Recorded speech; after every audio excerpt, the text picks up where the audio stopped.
I'm just sticking up, dude. That's a phrase I never heard. I'm just sticking up. Yeah, not in that context. Okay. I guess so. Let me Is get it started up yet? Yeah, I hit the start button. I'm just waiting for Twitch to realize that it happened. For me to start behaving. You're not gonna behave even when the button's pressed. Oh man, I aim to misbehave. I have concerns and questions.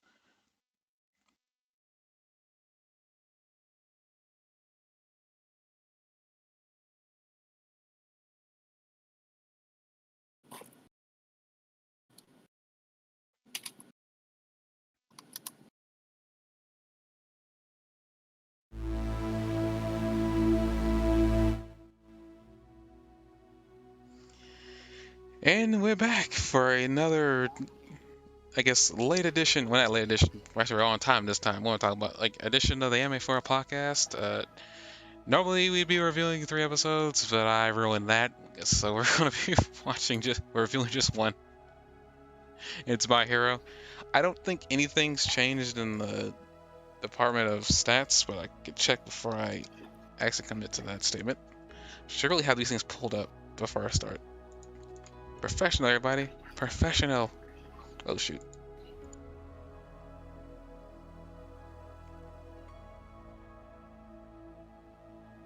And then, yeah, title this thing My Villain Academia, because that's what they titled this arc. Or the anime in general at this point.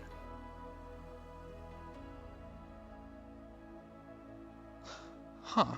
I don't think I uploaded Atonement. Shoot, I gotta fix that thing.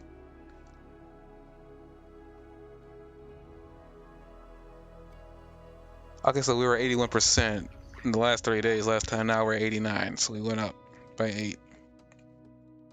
Surprising, because I didn't upload the recent podcast episode. I thought I was missing something.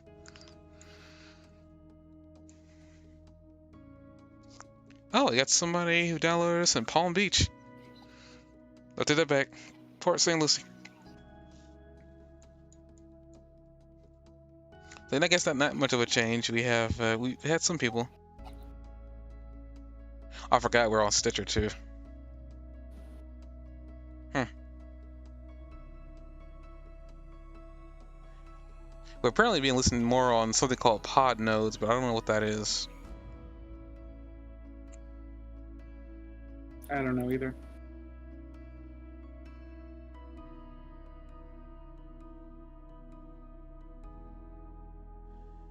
Okay, I guess with that, not much else to report here. So we're gonna, I guess, start talking about the episode, the recent episode 108, titled "My Villain Academia." We come back to this episode with Shigaraki getting the absolute crap shocked out of him. It's actually surprising to start out with this, but I guess since the focus is gonna be on the villains from here on out for a little bit, I guess they needed to start with something visually stimulating. What? That was the best they could think of.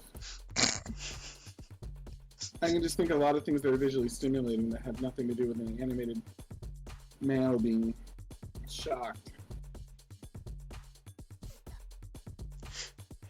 I don't know. Like I guess it's like we saw this image last episode. I guess they wanted to like Jeremy, maybe they were just going for the shock value. I just lost like 10 more brain cells. Value. You know, it's shocking. It's shocking with how you're thinking I'm gonna laugh at that. I thought maybe I could spark a little humor. What's the matter with you? What's the matter with you? I'm trying to get Watts out of it, but I can't. That's okay. But You'll figure it out. Okay, before you lose any more viewers, though, we have already earned at this point. Let's continue this. Ule, a measure of energy. Get it? Uh-huh. Okay. So after we seeing Shigaraki getting shocked to death at this point, we see I guess this is just in the past. We see well, actually it's the past, it gotta be in the past, but we see Kurogiri, who we now know is a Nomu, which makes this scene a little bit more interesting because I think he's telling Shigaraki here that they have to push forward now that All for One's out of the picture for now, and he's left power behind for them. He's like, tell me to go get it, and I'll get it for you with haste. I was like, him saying tell me to do it is actually interesting. In this context, it's like now we know that he's a Nomu who has free will to an extent, but he still listens to commands. Which brings to the fact that I always wondered which Nomu was like tagged as Shigaraki. I'm starting to think that it was Kurogiri at this point. Could be. Yeah, we know. One interesting thing, the guy that's the focus of this, that the big focus of this episode that's taken hostage, he's one of the two characters that I didn't recognize in the opening credits when they start up. So, like, if you're using Funimation, you're at about minute 110. There's a shot of, like, everybody else I've seen on this has been in the series, and you can see them all, like all the heroes, the Class A teachers and stuff like that, like are on the opening before they start layering in the students. And then there's two people on the left that I don't recognize at all. One of them has white hair and like a white striped t-shirt and jeans with two belt buckles for some reason. And then there's the guy with like pink or purple or violet hair with a face mask on and straps on his body. Those are the two that I didn't know out of all of those, and I literally know every single other one of those at a glance. Like, and if you let the song come in, they completely cover every part of those two, and most of the other ones have at least a little bit of them that's peeking out through it one way or the other. But those two are completely covered over, so it's like a really clever little Easter egg that they throw in there, and then they quickly cover it up so you can't see anything. I actually do think they completely cover them. So it's interesting that one of them was that guy with the white hair. It seems to be the same person that they're showing him throughout this episode. And then the other guy must be an Easter egg too, but I don't know who he is. Do you? Is it somebody I'm forgotten about? No, I mean I look at the image you sent me on Discord a couple hours ago, but I don't. I want to say the guy with the violet hair could be Twice, But they're but showing only good guys on that screen, and I mean, who's you to know, say that Twice is psychotic? Who knows where he's been and where he's not been? well, we also I'm saw just throwing a guess out there. I don't know who it is. I really don't know we who it also is. saw Twice unmasked this episode, and he had blonde hair. We've And, already seen Twice unmasked before. I mean, it was back in the episode where they did the origin story on him. right, so that's not Twice, is what I'm saying. I mean, characters have had their hair change a lot. It doesn't. It's It doesn't It's really not. mean much. It's probably not Twice. Let's It could be face it. it could be his brother. You never know. We don't know any family members he's supposed to have. He was so great that they had to have babies twice. He I was don't so know. nice. He was so nice they gave birth twice, huh? I hate everything about Or that statement. it could be his long lost 14th cousin 7 times removed. I mean, yeah, it could be anybody technically, but or it could just be somebody that we don't know about yet. That's an Easter egg of something to come. But anyway, I thought that was a cool little detail. Like I didn't notice it, and I was like, "What's this?" And then like, I don't know. It took me this episode to finally notice it, and then this episode. I mean, it's funny that I've been looking at that intro for all the episodes, and I didn't notice them at all. Granted, as I said before, they keep flashing these images, so you have to really stop by. And I'm not looking for like, I'm trying to be as not, hinted at something until it shows up in the episode or anime, and then I'll more likely notice it later on once I've already been introduced to them, because my eyes would have already seen them. So Well, I I don't, mean, they put the old lady on the tiny old lady on the left. They put the woman with the boobs on the right, and then they think you're gonna look all the way to the left to that dark little corner where those two are tucked in. I get why you missed them, dude, but I still think it's pretty cool. It's cool that like I found out it's only a few frames too, because the first thing they do is start covering them up. But I think it's really cool that I missed it because every other character on that opening group, I know, like I recognize at least to some level. So I don't know. It was really clever of them to get that out there just to the perfect amount where I wouldn't notice it until it was pretty much too late. But Also, to now answer your question, all of Wayne has white hair. He's just bald now because All Might smashed his face in. There's a lot of questions that can be answered just by All Might punching him in the face. It's a little bit sad, but yeah, All for One has white hair. Back when he had a face. right. And eyeballs. And teeth. Well, wait. I don't know if he has teeth now. This is kind of brutal when you really think about what All Might did to him. Yeah, But, he didn't. He whomped him in the noggin quite a bit. But after what was that before? Lost my train of thought. Oh yeah, the shocking of Shigaraki. They then go backwards in time to 2 months ago in October, and this is when Gigatu. Wait, I'm gonna watch his name pop up. I think Gigantomachia. I forgot his name. This giant hulking behemoth dude with a chiseled face. Gigantomachia. Okay, so I was on the right track. I just couldn't get the name out. Gigantomachia shows up, and They've been calling him Machia for short, so we could probably just go with that. what in the devil? I never. Wow, like I have not been very observant there. Like they're showing them the group teachers up real quick, and then all of a sudden Ida covers up one of them immediately. Exactly, that's what I meant. Like it was a super Easter egg that you weren't even really supposed to see it. They just kind of, and then it's gone, it's covered up. I didn't catch it until this episode. And I watched the original through a couple times, like when they did the new intro, but there was so much stuff that I didn't know about that I kind of, by the time I started knowing about a lot of the other stuff, I forgot that was there. But now I know almost everything referenced in the intro, and that's one of the few things left that I don't know. Speaking of intro, I love that we have the My Hero Academia logo pop up, and then it gets covered up and turned into My Villain Academia, and it's all red in the background. The villain logo is purple, and like I have some stuff to say about that later in the podcast. Huh? I have some stuff to say about that later in the podcast.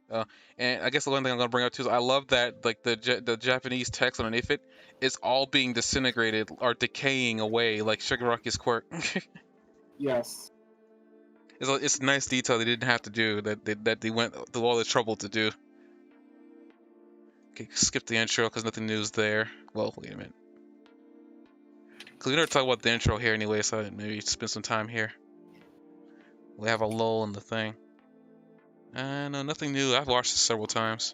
I guess I never brought this up too. I also love the fact that we see All Might in his in his perfect state, and then he fades away to Endeavor looking back solemn, like he's alone again. Mm-hmm. It's such an odd. I guess it's such an interesting contrast that they Come on. Okay. They're trying to deal with Gigantomachia, and he's pretty much not taking. He's not tending to take any orders from Shigaraki, and starts like just blowing everybody away by just one heavy slam or what looks to be like a Super Saiyan transformation. What the? I'm actually mad I just noticed that. I thought it looked odd when I was watching it earlier, but the way the wind is blowing and his stance, it looks like he's trying to go Super Saiyan. He's screaming and just all this wind pressure coming off of him. This is like happening at like 3:18 if you're on Verve. Jeez, it's ridiculous. It's like a Vegeta thing. And he's crying and everything. He's got snot coming out of his nose. I guess the interesting aspect about him too is the fact that he's a follower of All for One, but he's not modified. He's capable of holding multiple quirks without any modification at all, which means that there are people in this world that are capable of holding multiple abilities, but we just don't know about them yet. Well, we know about Midoriya. But he's not able. Well, that's an. I don't know if I mean, he's got multiple quirks inside his one quirk, but he didn't have it before. And we have All Might with the quirk to change his shape, and also All for One. That's not a quirk. Or That's One just for an animation thing that they're All. doing. It's a quirk. No, it's not. It's a hidden quirk. It's not a quirk. It's a quirk. No, it's not. It is. He lost the ability to do it when he lost his regular one. It's something that was triggered by One for All.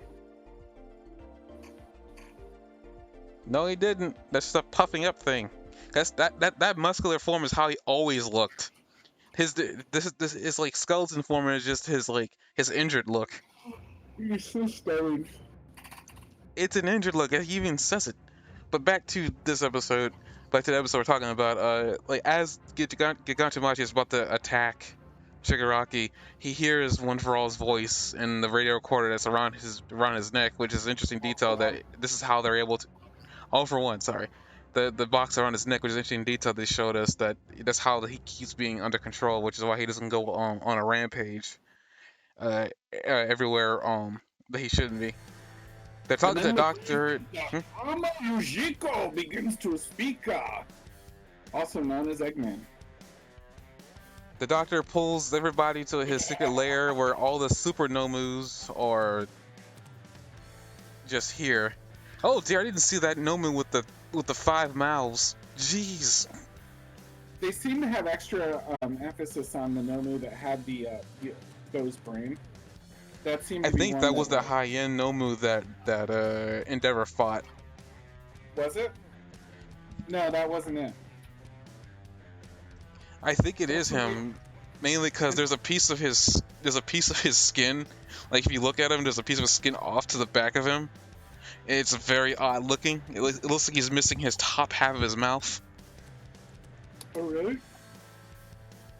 Like there's a piece that they show like that. There's a Nomu they show that you put it's not a long shot, but it's a shot long enough for you to notice him and for you to look at him. There's a Nomu missing a top half of his mouth and everything else. Right. It's got modifications on it, though, like some sort of metal helmet. So if that's the case, I guess maybe they had to like clamp something on it to fix him. I don't know. It's very interesting though.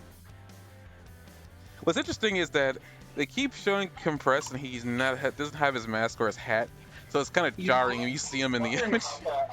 I was wondering about that, but then when I rewatched it, you see when yeah, I know when he loses his hat and mask, it's just very when jarring. Akia pounds himself down, when he pounds down like the ground and everybody gets blown back by the wind, you see Compression Man's mask fly off.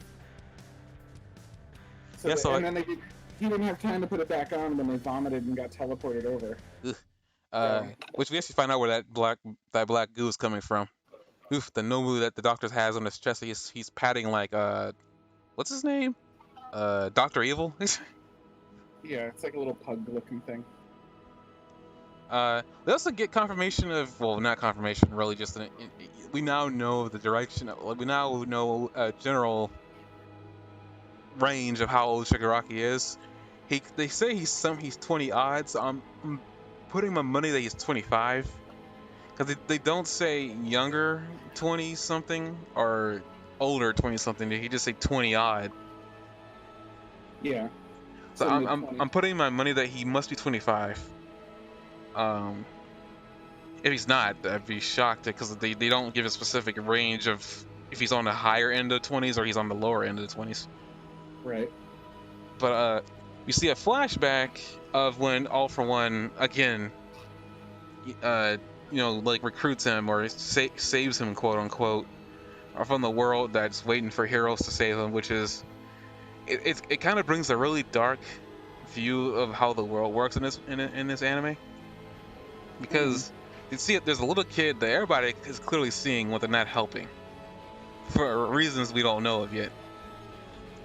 We also find out that apparently the hands on his body are from his relatives. The hand on his face is his father's hand, which I think you brought up earlier when we were first doing this, that if you meant who he meant by father or whatever early on in season 1. Well, you got Yeah. confirmation years later. Yeah, I It's a remember thinking when he called her father that that was a thing. this is really odd. Apparently he decayed his family at some point, which is what led him to being homeless.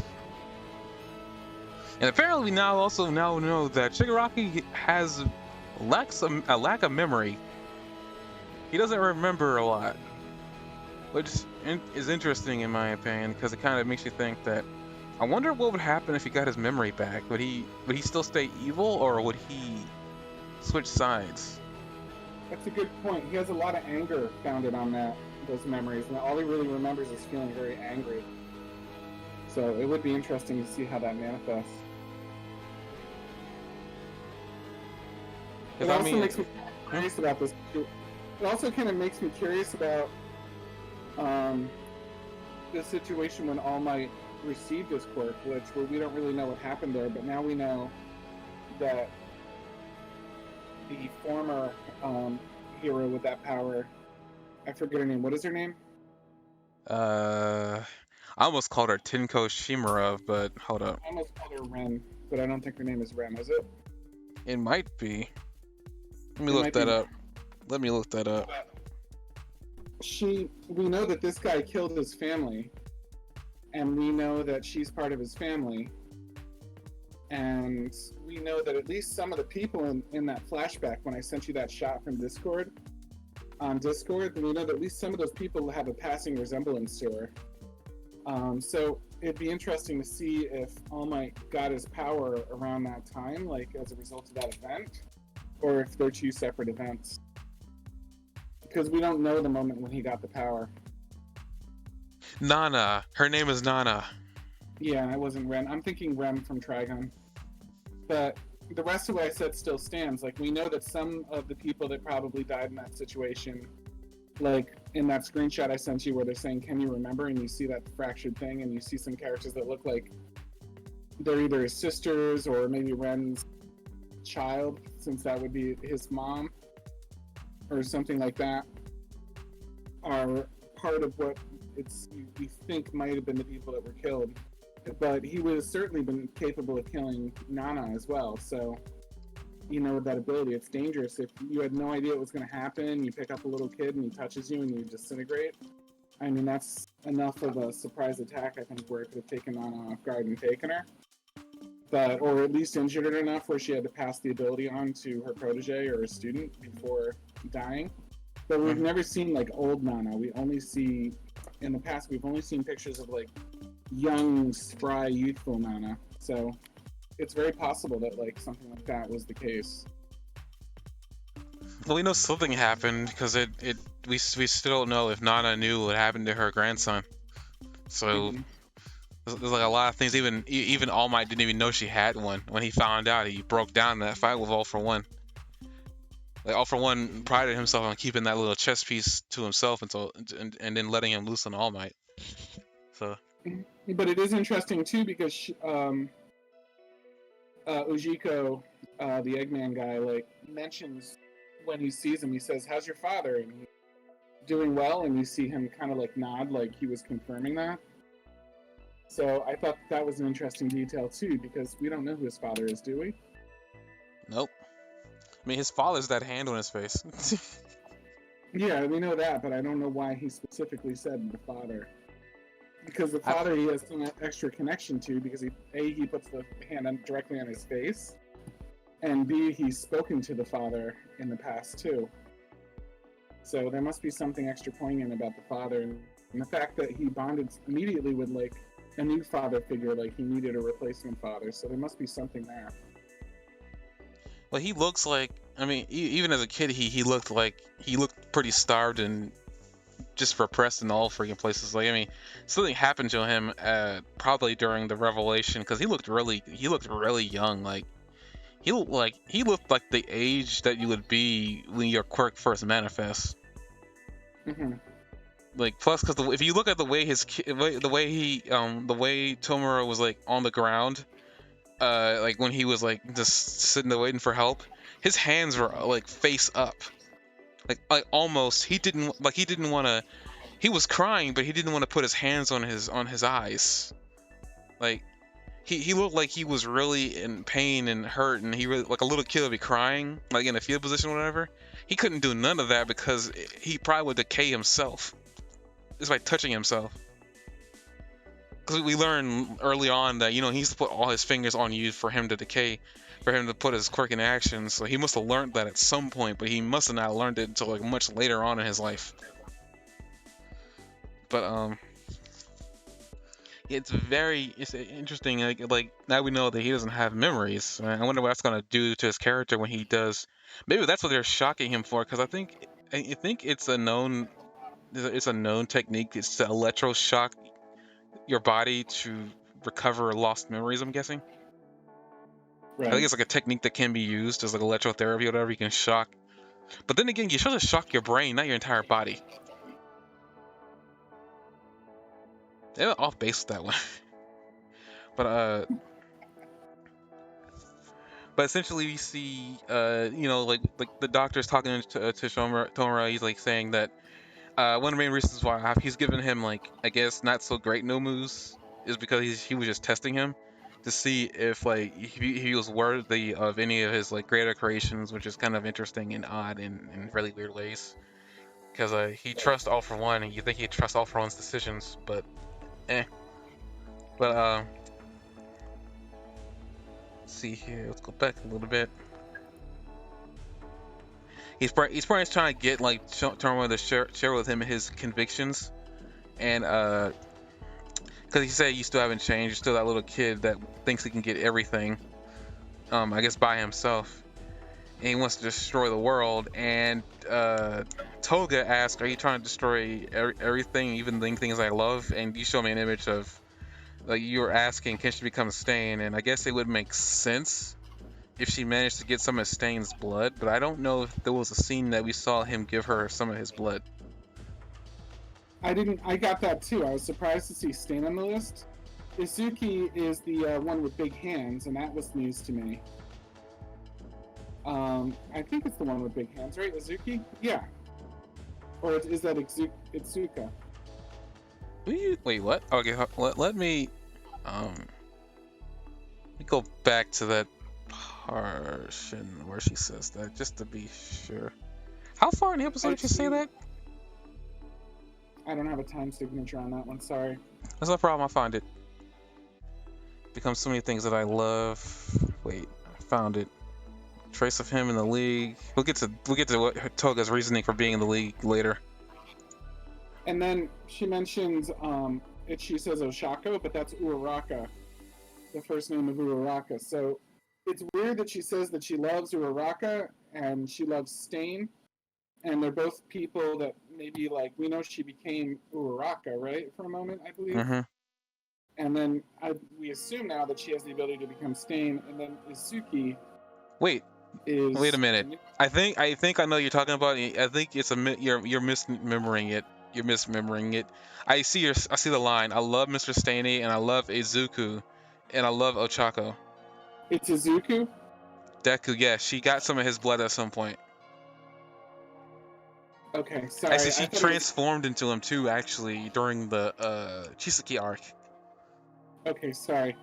So Izuku, Midoriya, Uraraka, and Stain. That's a weird three to love, especially because two of them are probably really close to being involved with each other. I think she likes Uraraka because of her infatuation with Deku, just like her infatuation. But I think Toga's misinterpreting Uraraka's infatuation. I think that's because I remember her interaction with Chaco, and it creeped me out a little bit. But I think actually that interaction was when Froppy was there too. I'm surprised she didn't. I thought she got some of Froppy's blood. Maybe she didn't. Yeah, she did. That's odd. Other blood. Those are the three that she mentioned now. I thought honestly she used Chaco's blood too, because she transformed into her to trick Deku in earlier on too. I thought she used that blood up, unless she got a lot of Uraraka's blood. Yeah, I don't know the exacts on how her quirk works. Maybe she can do it. It depends on. She can transform and stay transformed as long as how much blood she takes in. I just assumed that she didn't have a lot of Uraraka's blood, and she used it once, and that was it. But based on this, and what you're telling me, Maybe she can bank it up or something. she's got more than I thought she did. Hmm. So, I mean, even Deku, because she turns into Deku, I didn't know how much blood of Deku she got. I think we asked that question too, how much blood of Deku did she get? Then again, Deku bleeds everywhere, so I'm pretty sure he left his DNA every place. We've read it at any times, so That's probably how she got Deku's blood. he comes out bloodied up more often than any of the other characters. Yeah, that is true, so never mind. Scratch Deku off the list. It's really just Uraraka, because, I mean, the same case for Stain. Deku like made Stain bleed quite a bit during his, well, actually Deku, Todoroki, and Ida made him bleed quite a bit during their fight. So Yeah. and that's where Toga first showed up too. So Unless she loves Stain because Stain provided her with blood samples, because he was a blood drawer himself. that is true. I mean, their blood, it's actually kind of odd. It's kind of odd. I will have to agree that it's kind of odd that she chose those three, but because she says she loves becoming people, so it seems like this has just been a part of her personality for years. It just manifested through the quirk. I guess go back to where we were earlier. I guess not much is there. Like the he pretty much offers Shigaraki an ultimatum, like, well, not ultimatum, but a gamble. Is like, if you can get Gansha Machia to bow heal before you, he'll work for him and give him whatever power he's stocked up. But granted, from the fact that we're seeing him shocked tells me he must have managed to defeat Gansha Machia at some point, and that's why he's on the tail of being shocked to death. Well, not death, but I don't know, how would you call that? Just being shocked, putting that shock to the system. But Torture? I don't know if it's even torture, but I mean, yeah, torture, shocked. I guess another interesting thing, since this is like a couple months before, we're like, I can place this before Deku and Bakugo even show up at Endeavor's agency, because Dabi here is saying that he's gonna, instead of doing whatever the doctor wants him to do, he's gonna go off and get an ally. And I say this because, like, weird, because the first time I watched it, that's what I thought he meant. He was going to go off and get an ally, and then I wondered if he was talking about allying with Eggman a little bit deeper, and I couldn't tell because Eggman, he didn't want to be nowhere near. He didn't want to be nowhere near that guy. But Eggman says, "Oh, that's good because I've got a deeper test I'd like to do with you," but then he says something that makes me think maybe he didn't want to. So it was hard for me to understand if he was. I see here the line. I think I can gain us a good ally. That's where I want to focus my time. So he tells Shigaraki that's what he wants to do. If that's okay with you, and he says yes. I like to see the results. Like, because Dabi is already stated. I mean, his flame didn't work on Gansha Machia, so in his mind, he's not going to be of any use to them here anyway. See, he ran right through the flames, firing the flames. But that's why I assume he's gonna go off and get Hawks, because the main reason why I say that, because later on in the episode when they get a call from Destro's group, they make an interesting claim that Endeavor, Hawks, the dude with the paper ability, where like if they get a call, they would drop everything to come and get them. And it doesn't make sense Hawks would try to do that, especially with all the work he's been trying to do to get the villains to drop their guard. Like, if he was working with them, he wouldn't drop everything and go and capture them, because that'd blow his cover. So to me, it seems like Hawks hasn't been scouted yet for whatever reason. That's why I feel like it's got to be Dabi. That's what Dabi's doing, because I think he even offers him a high-end Nomu. Stop talking, you lunatic. I think I can get us a good ally. That's where I want to focus my time. Alright. Yeah, I look forward to the results. The doctor says, then I like Dabi to help with a high-end test. Right, that's what made me Their not taste sure. and aesthetic sense match up well. Yeah, I think maybe there he didn't want it, but based on what we saw Dabi do later on, well, earlier on in this case, he took it with him anyway. Based on what I know of what happened with that, because it doesn't make sense. Dabi said he's gonna get an ally, and because he doesn't hang out with Shigaraki trying to defeat Genshin Machiya, he's nowhere to be seen. Yeah. Actually, they even mentioned that he's somewhere else. Saying about providing Dabi with a Nomu makes the most sense out of any explanation. I think you're right. And like a high-end test, by test, if he means test, he means like Nomu that he's testing out. Then I think maybe you're right. And he's talking about a high-end test. He's just talking about the high-end thing that we saw Endeavor burn up. Yeah, like something like that. It's interesting that like the I guess the costume that Shigaraki's working, like he's got two hands choking his neck, two hands on his shoulder, two hands holding him on his like upper elbows, two hands like holding your it's like somebody's holding him back and somebody's just choking him out. It's an odd like choice. And then just a hand on top of his head too. I guess as after all that, they he gets sent back to where the Giganto dude is, and he says hi there, and then he takes the hand that's on his face and then waggles the middle finger. I thought it was kind of clever. It was a clever way to flip somebody off without actually flipping them off. But they get into a fight. Giganto thinks he's punched Shigaraki in half, and it's revealed to be, I guess, twice his clone ability. I think that's what that was.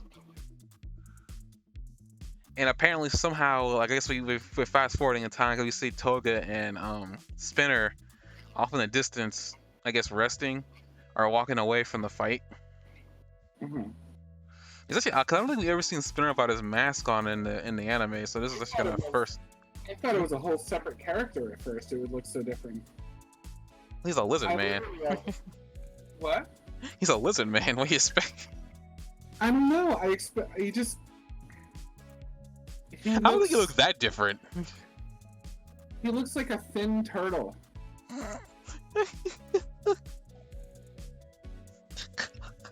He looks perclumped.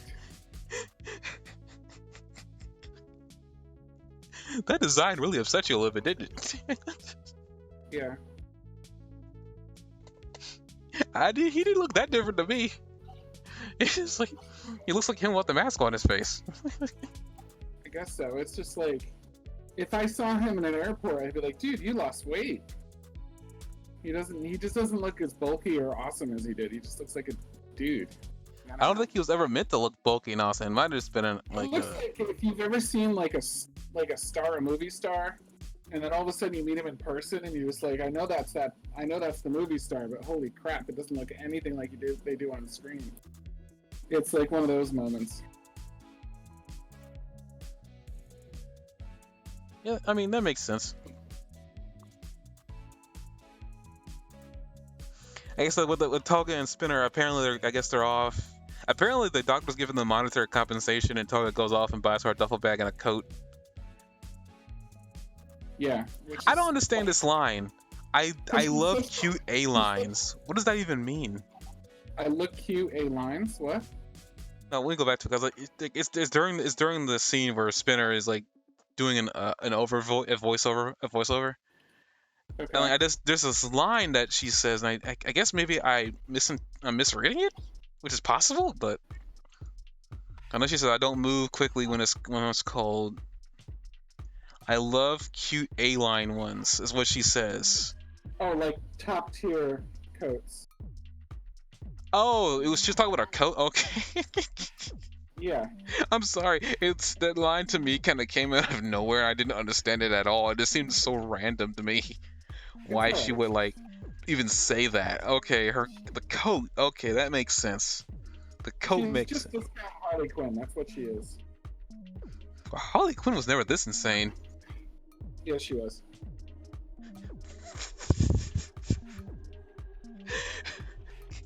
So I want to talk about something with this fight that Shigaraki gets in, and the way that this is like a building the theme. Obviously, they start these series off saying My Villain Academia, and this episode is going to have Shigaraki as the star as opposed to Midoriya. But there's a few other things in here that really struck me as like kind of parallels. I mean, obviously, one of his first fights is with one of his first cornerstone big battles is with Makia, where one of Midoriya's first cornerstone big battles was with Muscular. But we also have there's twice in a very short period of time in this episode where someone says that he's just like a boy, that Shigaraki is just like a boy. Eggman says it to him when he like lays out his huge plan. He's just like, that's like, that's like a child's plan, like a boy's plan. And he goes, I love it, I'm going to support it. And then there's a scene a little bit later on where Spinner like is listening to him talk, and they do like what Spinner's thinking, and he says the same thing, that he's like, he's just like a boy. I thought that was interesting because Midoriya is a boy, and like his boyishness and naivete like come through a lot, and he's criticized for it. And then the other thing that I thought was really interesting here was the constant emphasis on how Shigaraki had a grin on his face the entire time. And obviously that's something that goes all the way back to Nana with the heroes, like All Might Nana, and now Midoriya always trying to keep a grin on no matter what. And you see like Midoriya like forcing on his face through pain and everything else because it's inspirational. And here we have Shigaraki kind of bringing everybody together as well and keeping that grin on his face through the whole thing in the same way that like making him very much an anti-All Might. And there just seems like there's a lot of scenes in this episode in particular where they're building him up as the anti-Midoriya, like with his own school of people like that are teaching him how to do things and initiating him, and his own trials and battles where he's off on his own in the woods fighting a huge muscular enemy that like seems to have unlimited endurance. I think it's really, really interesting like how they spent so much of their energy in this really subtly drawing parallels between him and Midoriya. Yeah, I saw the comparisons. I mean, at least I wasn't. It wasn't like they were not important details. I guess for me, it's like, I'm sitting here fighting. Like, should I be rooting for the bad guys here? Because that's all they're showing me. Like I'm kind of conflicted. Because in a really weird way, I want Shigaraki to win against Gigantamatia, but at the same time, I'm like, this guy's a villain. This guy's an a-hole. Why am I rooting for him? I guess like, dang it, I hate everything about it. But at the same time, I love it. And I was like, dang it. Because at the same time, I feel sorry for him, like here too, because like they make you feel sorry for the main character, and like they're making you feel sorry for Shigaraki. Well, some people probably aren't feeling sorry for him, but like some people who look at it past him being a villain, and he's just a really messed up person that had a really messed up situation happen to him. Because we still don't know what happened to his family because they're hands now. So what happened? What we like about this is the same thing that you'd like in a Rocky movie, a good Rocky movie. Like, they're building up the enemy, they're building up its personality, they're investing in this, and like you're growing attached. You're watching his minions like twice. You're getting to know Twice and Compressor Man, and all the other villains. Like, you're getting to know them better. Like, you even get to see Spinner with his like face covering off today, and stuff like that. And this is all building up to the payoff of what will inevitably be the final battle between probably Midoriya and Shigaraki. And that's why this is cool, because like they're taking time to build up the hero, make him unique, draw parallels between him, and make him a proper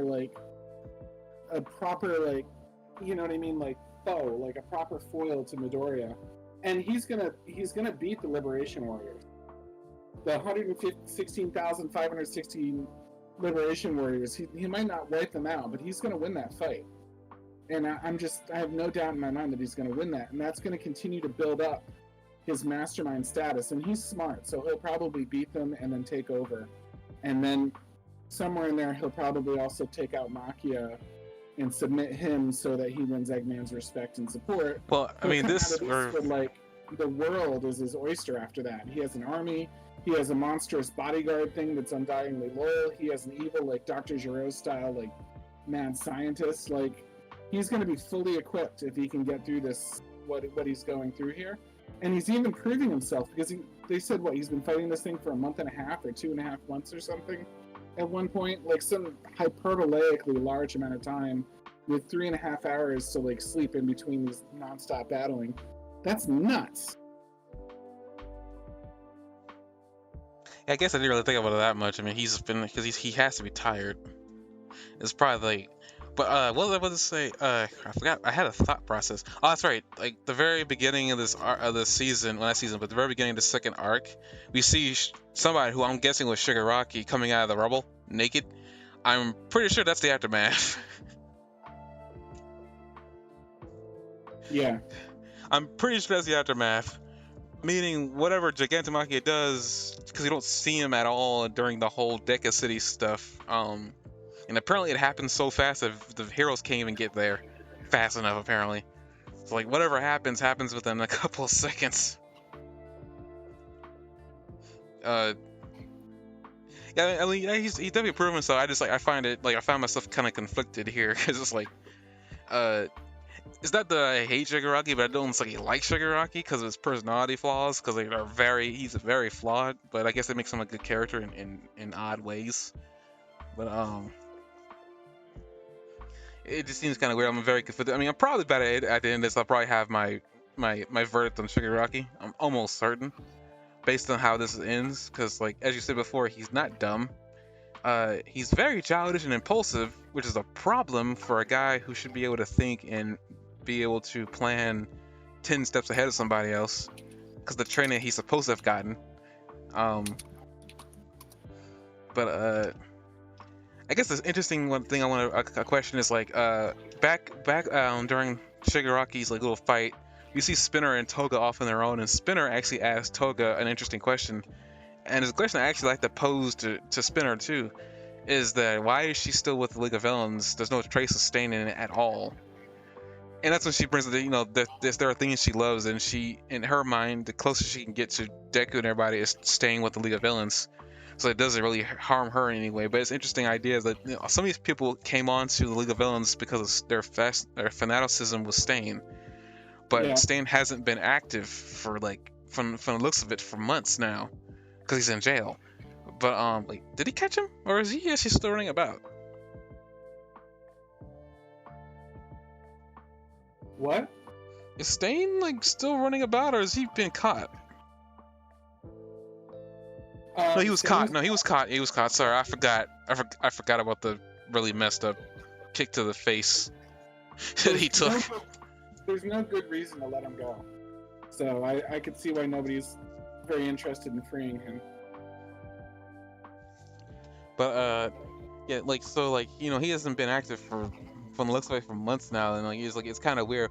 But like that's an interesting question for Toga. But I'm actually kind of interested in why Spinner here is.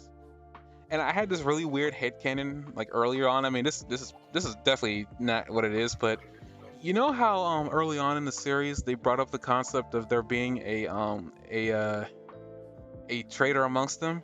What if this was just like one of those like red herring situations, like where there's really no traitor amongst them, but there's really a traitor amongst the villains? And this makes an interesting like situation for like somebody like Spinner, who hasn't done a lot. But maybe that's for story reasons. Because like I agree with you. You said something about Spinner before that he doesn't seem like the type of like evil guy. He seems to just like he doesn't seem evil. He seems like he's like dedicated or something like that. I forgot what you said about Spinner specifically. Yeah, he's like a fanatic. But I don't think he's like a bad person. He's a neutral character, yeah. So it seems like to me like maybe the heroes could have placed him in there. And maybe they're throwing us off their cunning trail for right now because they don't want us questioning. I'm pretty sure that's too convoluted. So I'm pretty sure that's not really what's going on here. I just had that really weird thought in my brain. It's like Spinner is like the odd one out amongst all of them. Yeah, Compress wants to help Shigaraki. If I had to pick an informant, it would be Twice, but that's just me talking. I don't know. Twice seems too unstable. Well, that's exactly why.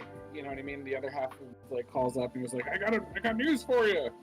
And then he goes, I hate you. And then he goes back and forth. Just the fact that he's opposites bundled into one thing would be the reason I would think that he would play both sides. but I don't think Twice is doing it either. I guess I can see that. But let's see here. Like, yeah, it's weird. She says she loves Staney, Zuko, and I think she's just trying to stay by so she can get more blood. It's I guess something people keep on telling me that I find her creepy now, but I'm gonna like her later. I still find that hard to believe. She's kind of creeping me out, and it's like, it's a crazy. It's like what's the name of that anime? Higurashi When They Cry. They get these cute anime girls, and then they go crazy, all blood hungry later on. It's like, oh, this is really creepy. Like he's doing a really good job here with that kind of comparison with her. I'm pretty sure that's kind of probably where she came from, because she is insane. And then we come back to Shigaraki as they're taking a break, and Compressed Man is like, he is just, he took a beating. Like, I feel sorry for that guy. Like, that man took a beating. Like, his coat is all raggedy. The only thing that's actually perfect is his mask.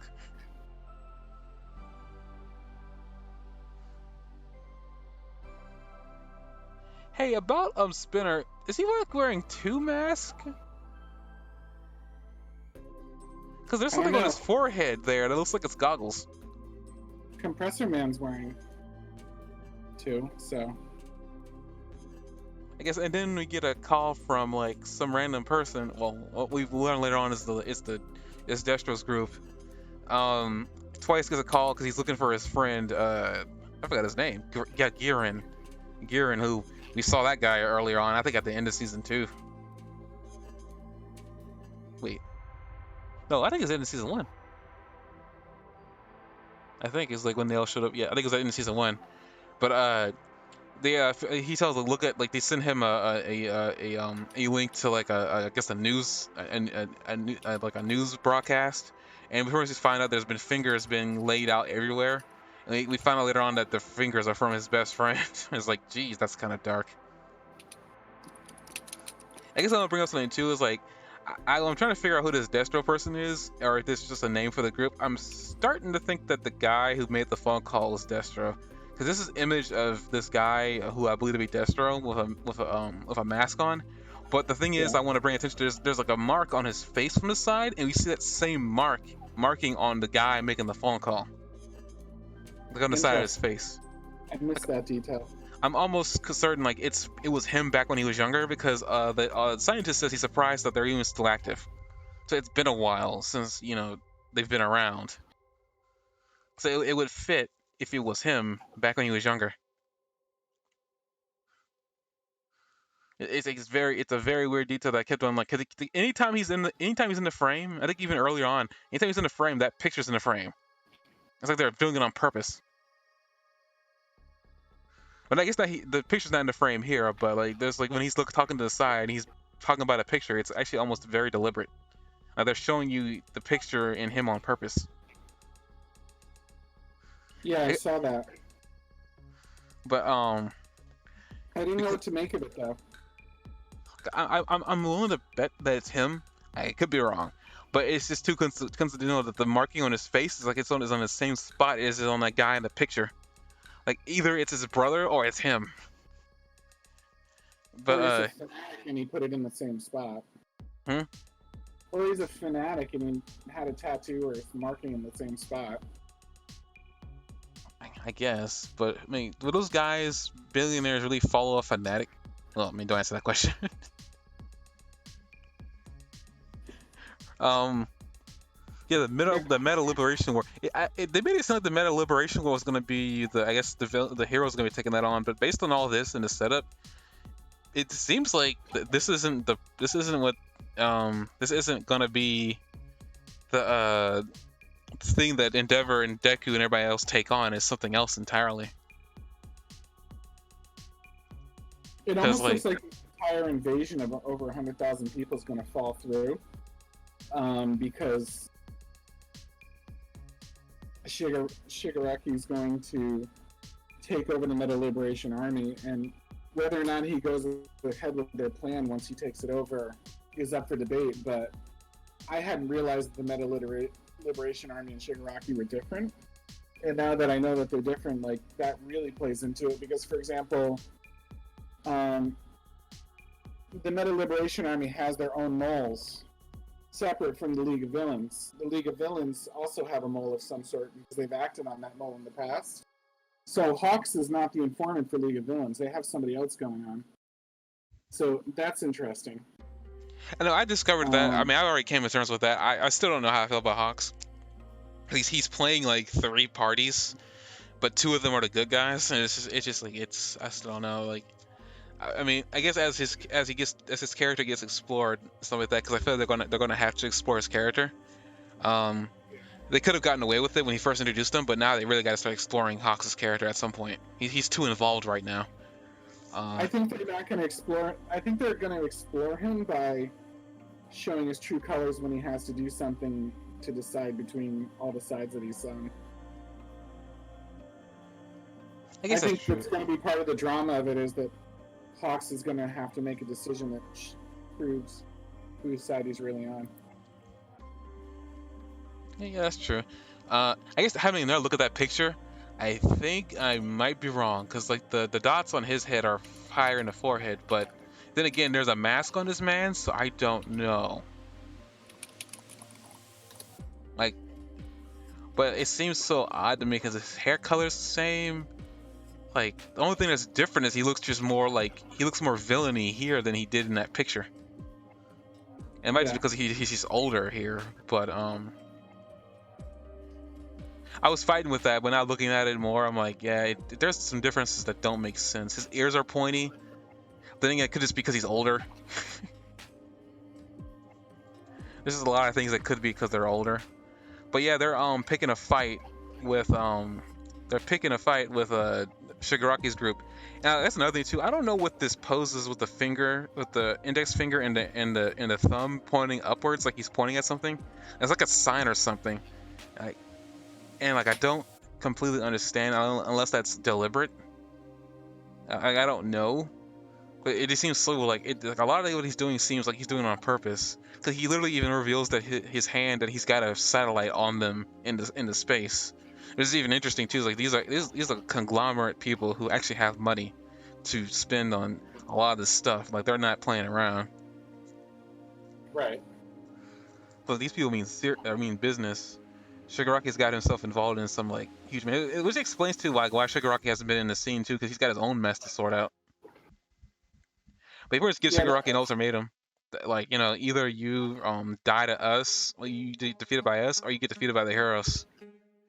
Actually, what you're telling me, I just realized that I keep thinking of this as if it's happening right now, but this was in the past. So whatever happened with that situation, it got solved already.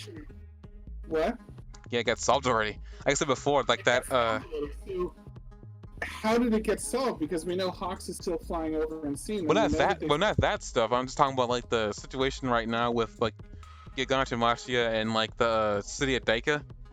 Because we know Daika in present time has been destroyed, and we see Shigaraki, who I believe is Shigaraki, in the middle of it all, like laughing maniacally under all that rubble. It didn't make any sense at the time, but because like nobody was that powerful. But Gigante Mashia is. Right. So he pretty much like, I think it succeeded because we see who I believe is Shigaraki amongst all that rubble, laughing maniacally.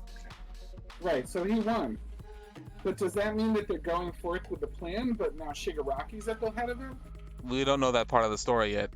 But I mean, we know that the Liberation Army still has hundreds of thousands of people and warriors. Well, I guess that's another thing too. I think I know you're talking about. You're talking about what Hawks gave Endeavor.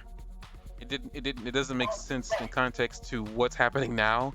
So I don't know. This episode is in the past. Hawks is going and meeting with the Liberation Army, which is in the present. So the Liberation Army survives this and still has hundreds of thousands. You're right. And you're at the table with them. Right. We're at the table with them, and we don't see Shigaraki there. But whatever happened, Shigaraki was happy about it and laughing about it. And I don't think the plot would write out Shigaraki in the first place. So whatever happens in this episode, whatever this leads to, the Liberation Army survives. I can't believe that Shigaraki lost that battle, especially with him laughing at the end the way he was. Yeah, I don't think he lost the fight. That's not what I'm saying. I don't think he lost. I'm not saying that I don't think he lost. I think whatever happened, he more than likely did what he wanted to do because he says that what he wants to do is he wants to draw Gansu Matsuya to the city. He's gonna go meet up with Destro, but his plan is to get that guy to destroy them. But based on what you tell me now and what I do that I'm remembering now, it I don't think either he succeeds in destroying the city and they manage to get away from being killed by him, or I don't know where he is because we don't know we don't know where he is. I had assumed that he was like caught by the heroes, but clearly he's not. Wherever he is, he's definitely not. He must be listening to Shigaraki now. But Shigaraki's at the table right now being shocked. Behind those Right. doors, but being behind those doors where Hawks can get through. Is he in charge of the Liberation Army now? Did he take over the Liberation Army, or did he just succeed Well, in taking Nakia? based on with the way the League of Villains is cooperating with them in the background, and they don't that guy, I think he's there too, and he doesn't seem to hold any real power. So, and based on the fact that Shigaraki is like out doing his own thing, tells me that like he has to have some control over what they're doing. Like Yeah, if so he that's really interesting because we kind of know where this led to then. I mean, yeah, this is just like showing us how they got to where they was, because a lot of what we saw was kind of like random. Like, how did this happen? Where did this come from? Why the heck is Hawks working with the League of Villains? Now we know why. Uh, It's all pretty clever build. yeah, I mean, it's really good storytelling. They did a good job like putting all this together. They didn't have to, for sure. They didn't have to. um, yeah, the first episode ends with Shigaraki's plan. To go and crush them. But we now know that something happened, and it might not have worked 100% the way he wanted to.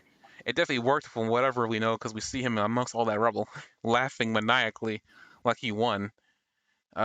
So whatever happens, he succeeds.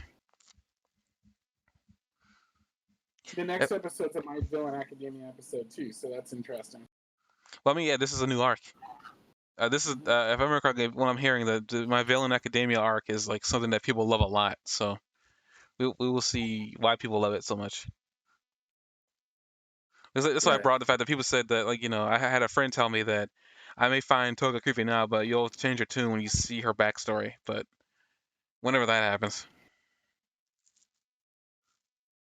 because she hasn't done a lot, which is surprising because she's been like very instrumental in some plots, but she hasn't been instrumental here yet. Right. She's actually been the most helpful compared to everybody else. So it's like it's kind of weird that she hasn't done a lot yet.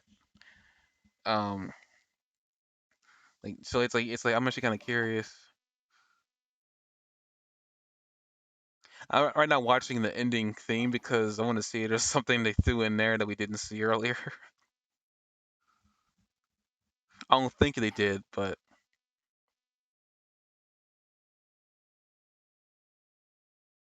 it's kind of odd that like I guess and as the animation plays out at the ending, we see Hawks looking down at Midori, Midori is looking up and smiling, and then we just see feathers coming off in the distance. Like what's happening there? Typically, ending songs don't signify anything, but it's kind of odd that that's happening there. Yeah. And then we get a preview.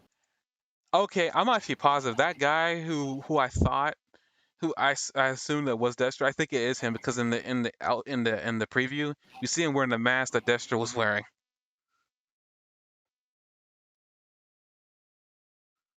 He actually looks kind of similar to him. It's actually kind of creepy. Hmm.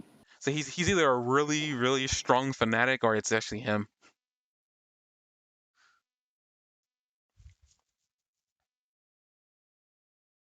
But I guess I got one final question to pose is that they bring up an interesting point with them is saying that they want to liberate everybody so they can use their quirks. Does that conflict with Shigaraki's plan to destroying the world? Well, watching the world burn. Well, he's creating plenty of chaos through this. I guess, but I don't know. I don't think it goes against what he's doing. At the same time, it seems kind of weird that he's willing to work with some people, some like really crazy quacks that just want to be able to use their powers freely. Yeah. I guess it's one of those things. He's just using them, and then when he's done with using them, he'll just throw them away, like he did with Chisaki. Like he used that man's resources right underneath him. Chisaki didn't even see it coming. He really didn't. Like I just like it just find it funny as like like he used that man and then like he thought he thought he had it made. He thought he was tricking him, but like in the reality, he said Shigaraki was tricking him It's very checkmate. because he had Toga and twice his loyalty, and it was ridiculous. Like jeez. I guess the only comparison to Midoriya is like Shigaraki has a really weird way of inspiring people amongst him too. Yeah, absolutely, because he's pulling everybody together and united. Symbol of chaos as opposed to the symbol of peace. He's proving himself into that situation right now in the same way that All for One was doing it before. But I guess he's eventually gonna get to that point where he's gonna become the new. I mean, he's already making fun to be a successor for All for One, and I don't think All for One's done with him just yet. So like we'll see whatever this comes up. I guess with that we're gonna end the episode off here. This podcast episode. Thank everybody for who downloads these podcasts. I really appreciate it, and we'll see you guys next week. Also, this is gonna probably be like dated by the time I do this, but I'm gonna make sure I upload that previous podcast episode along with this one at the same time, so that way you get it. See you guys later.